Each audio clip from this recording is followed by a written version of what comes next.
Hello, everyone. This is Dr. Seema Kaneja, and it is so wonderful to share with you today about a movie that's really inspired me over the last couple of weeks. I find myself thinking about it, reflecting on its message and the story. And the movie is Contact. It was produced in 1997, and it stars Jodie Foster and Matthew McConaughey. And it's the story of an astronomer's search for the truth and how that intersects with another seeker of the truth, portrayed by Matthew McConaughey, who is a student of theology, has studied at the seminary, although doesn't end up becoming a priest. And Jodie Foster's character, she's an astronomer. Her name in the film is Dr. Ellie Arroway. And I thought I could see a lot of parallels, especially in my own experience as a doctor, scientist, and a spiritual seeker, how really that they're more one than apart. And we see that in the movie, and it's really depicted in a beautiful way. There's also beautiful scenes of space and stars and, just the vastness, and how we're just this tiny part of this immense vastness, yet this tiny part has its own significance and beauty and part to play. The movie is based on Carl Sagan's book by the same name. So if you think about your own life, that's the thing I love about movies, is that they can be a mirror to see our own mind and how it's working. And I can totally see how I could identify with Dr. Ellie's character and my desire, from a medical student onward, to really know what is healing and what constitutes healing. What is the role of mind and emotions, spirituality, all of that in healing, and just this desire to get answers and then apply them. So I really could relate to her, kind of just this relentless pursuit. And a spiritual seeker does a similar thing, because they too are on a path, and there's a deep desire to have an experience. So the scientist starts out by kind of being external and is kind of investigating, and the spiritual seeker is more kind of on an inner journey. But if you think about it, they're more similar than apart. The scientist may come up with different hypotheses, but at the end of the day, if things don't fly in the lab to support this hypothesis, if the data doesn't do that, they need to drop it and start all over again. And in our spiritual life, we're really invited to look at all of our false beliefs, all the ideas and concepts that really stand in the way of our peace of mind, our joy, because most of us are on a spiritual path seeking that, an experience of peace, joy, tranquility, certainty, of purpose, just to feel at ease in this world. So we're always asked to let go of things that don't support that. And so those are just those false ideas, beliefs, experiences, perceptions. And so it's a similar process of being willing to let go of that which stands in the way of the truth or doesn't support the truth.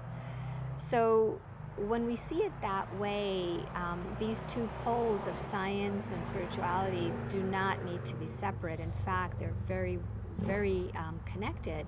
And I know when I would be teaching medical students, and I often would teach courses on complementary medicine, holistic medicine, mind-body medicine, I would always invite them to think of themselves on a journey. And they were given a map, and the map told them, where things were, and so they used the map to guide them. But then they came to a place that wasn't on the map, but it was in their experience. They could feel it, they could taste it, they were right there, but it wasn't on the map. So I would ask them, would you believe the map, or would you believe your own experience?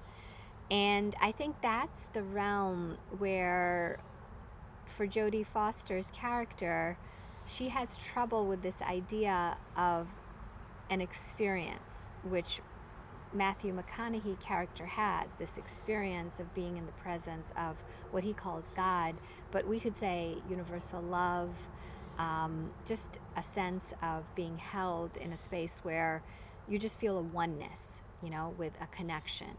And so he has had this experience, and she questions it because she wants data. She wants to be able to, catalog it.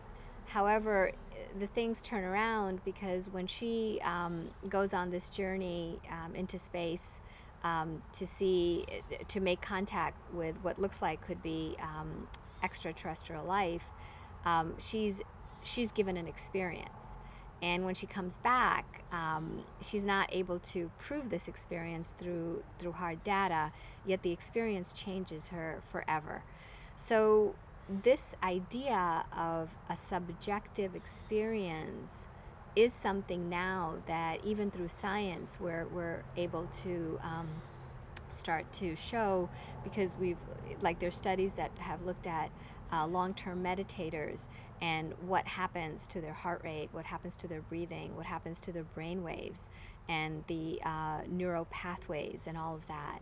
So now we're really able to show that what seemed to be an inner experience of, let's say, meditation, that only that person could really talk about, can be explored and verified and studied in different ways. So I thought this movie is a beautiful depiction of that intersection of science, spirituality, and also how the experience is what we are really all after. And even in this movie, Jodie Foster's character has lost her father when she's very young.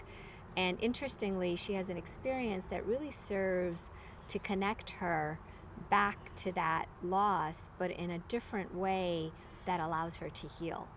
And again, with all the telescopes and all the gadgets and all her training, what she was really longing for was that experience.